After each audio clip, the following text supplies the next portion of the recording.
Well, I thought, great to get first win in the books for Team 127, but the first inning couldn't have gone any better in terms of wanting us to face some adversity and get tested and then see a response.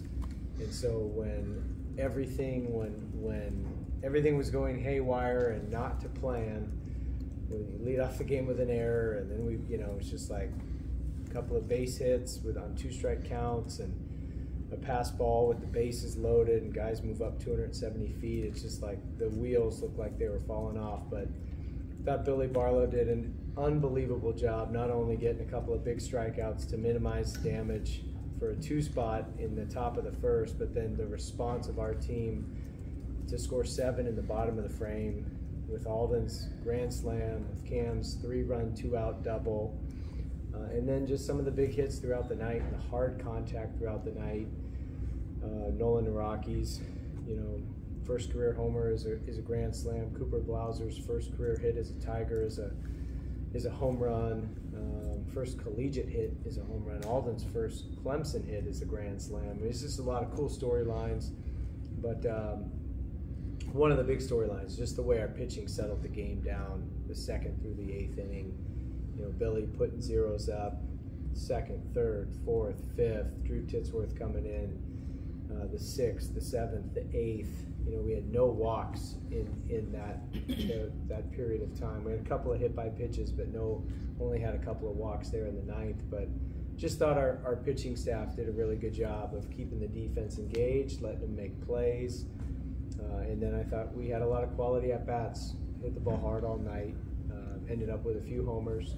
Didn't really have to do much in terms of running the bases because we were able to separate a little bit early, and their catcher can really throw. But just that's a really good club. Xavier's a regional team, and they were in a regional final last year, and they've got an offense that can score runs. And so for us to put those zeros up in the middle of the game was big.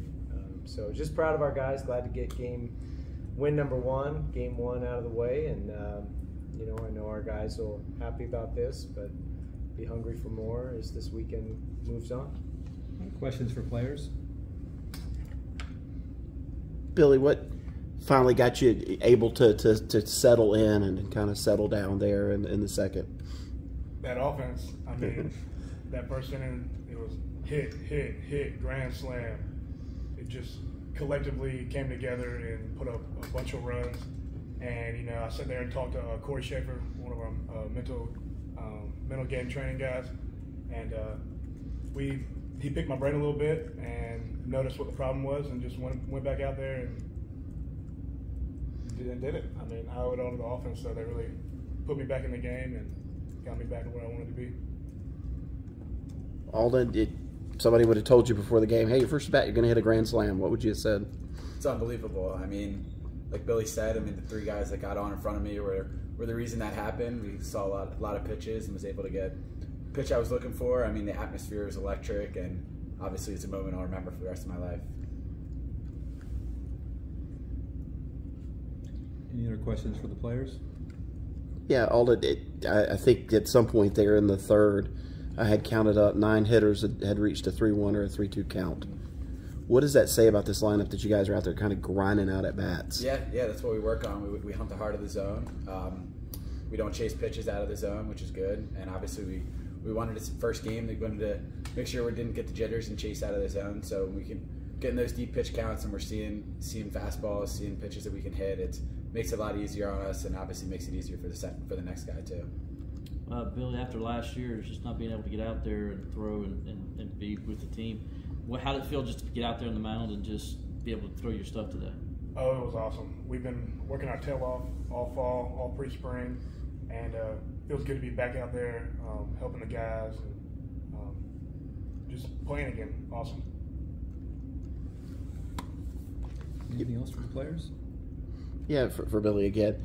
Just for you, that first inning guy, it's not the same facing your own teammates out here in a scrimmage when you got a full crowd out there tonight. Maybe did that have a little bit to do with that first inning? A little too amped up, Yeah, maybe. I mean, opening day, I'm amped up, adrenaline's pumping, and we went out there and few things didn't go my way, but like I was saying before, bounce back. Offense had my back, so good to go. You were a part of some really good offenses at Richmond. I mean, some good hitters. But when you see this lineup and the way that you're able to not only go deep but go into the bench, what does that make you think the prospects are for this year? It's awesome. I mean, we have guys on our bench. EB says it all the time. We have guys on our bench that are going to get drafted probably. I mean, 1 through probably 15, our lineup is stacked. We can roll a different lineup out there, bring guys off the bench. It's definitely a luxury to have, and we're excited to compete 1 through 9, and obviously with the guys in the bunker 1 through 40. It's exciting. Thank you, players. Thank you, guys. Yeah. I'm glad Alden brought up the crowd. I just want to shout out to that crowd, the opening day crowd. It says 5631 here, but it felt like, 10,000. It was just a great environment, standing room only, and so just very, very much appreciate the Clemson community coming out, supporting our team. Our guys were talking about it in the dugout and just, almost marveling at this looks like a postseason atmosphere here in Game 1. So appreciate the crowd, appreciate the community, appreciate the support. In writing this script, being able to get other guys into the game couldn't have worked out any better, right? It was nice, yeah. I mean, you want to be able to. You don't need to have a double-digit lead to put some of these, these caliber of players in the game. It's not like that has to happen because, Jack Crichton, Jacob Hinderleader, Jaron Purify, Nate Hall. These are all guys that are very capable and would be in a lot of other starting lineups. But it is nice when there is a cushion and there is separation and that you can get as many guys off the bench as possible. But like Alden said, there's a lot of guys that need to get in there, even if it's just going in to play defense for a couple innings. We just got to keep as many guys engaged as we possibly can. I know y'all said y'all hit well in the fall and obviously the first couple weeks here. But, I mean, you were facing an all-conference guy, Friday night guy last year, had a lot of success in the tournament. Did you see that kind of success, especially that early, against that kind of pitcher? Well, we just, we feel good about our own pitching staff, and just to be able to face our pitching staff week in and week out, all fall, all preseason, and then we crank up the machines, to throw harder than anyone will see all year and have more of a sharper breaking ball than anyone. So we just try to change or calibrate our vision so that anything that we see, even on, when we do see those guys that throw mid to upper 90s with the, the exploding breaking balls, we've at least tried to recreate it. So, but I think it more just speaks to the experience, the length of that lineup. There's no easy outs. It's and then there's guys that have they're bringing something to the table. They either have speed or power, and a lot of times it's a plus tool in the speed or power category. So to get home runs out of the 4-hole, out of the 7-hole, and out of the 9-hole tonight. And then a guy comes off the bench and hits one farther than everybody, and it just happened to be foul, with Jacob Hinderleiter. It just feels like we have a nice blend of speed and power, and we didn't have to use much of our speed tonight. But fortunately, the long ball was a real thing, and it wasn't just a few solo homers. I mean, it's talking about 9 RBIs on 3 home runs. That's pretty good. We'll take it. What was it like to see Bertram on the opposite team? I saw a couple guys talking junk as they were walking back into the dugout. That's part of part of our deal. We'll be as sarcastic and as we possibly can. I introduced myself to him before the game, just messing with him. But I love Riley Bertram. I hope we can get him back here on our staff someday. I'm so happy for him to get full-time coaching opportunity right out of college, to be in a role like that where he's on the field coaching, gets to recruit. That he was a big part of our championship run last year, and he's everybody watching would have said that's another coach on the field. So he's got a very bright future as a coach, and going to be a great head coach someday too. Anything else for Coach? And the fact that Austin Gordon wasn't in the rotation this weekend is due to him what you talked about the other day, not being stretched out. Yeah, he's pitching. He's good. I mean, he's going to start. He's just not going to start this weekend. We may start him on Tuesday. He's just like 2 weeks behind everybody else in terms of pitch count, ramp, readiness, and we just we could have put him in there really in any of the weekend days. He could have pitched.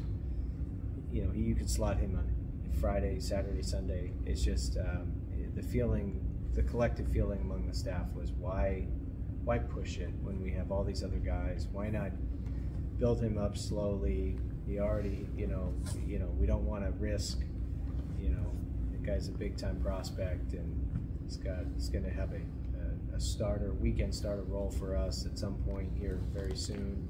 So it was just more of the idea of let's go slow with that. Let's build him up. Let's keep him on the normal progression. Let's not try to accelerate the progression unnecessarily. So I think you can probably plan on him starting on Tuesday, and it'll be on a strict pitch count like the other guys all are as well. We're just not going to overextend anybody these first few weeks. Could you ask for a better outing for Billy to have some adversity early, settle down, and then kind of pitch the way you guys know he can pitch? Absolutely. I mean, that's, we talked about it, either last week or the couple weeks before that. Like, want to see us get tested, want to see us get, take some punches and face that adversity and see what kind of response we have. And if you could script it in any way, shape, or form, you want it as early as possible so you have as much time to recover. So to have it happen right out of the chute, I would equate it to like a boxing match where the bell rings and then the guy's all of a sudden just landing every punch he's throwing, and you're, just left, right, left uppercut. But our guys might have buckled their knees, but they didn't go down. And we were able to just not allow the big inning in the first inning, just to minimize with 2 runs. Even though we didn't want to give up 2 runs, that was a win in itself, to be bases loaded, no outs. There's already a run that's scored, and only to allow just 2 runs that inning, and then to come back and put up 7. I mean, that's just exactly what you want to see as a coach. So I'm very proud of our guys for that type of response.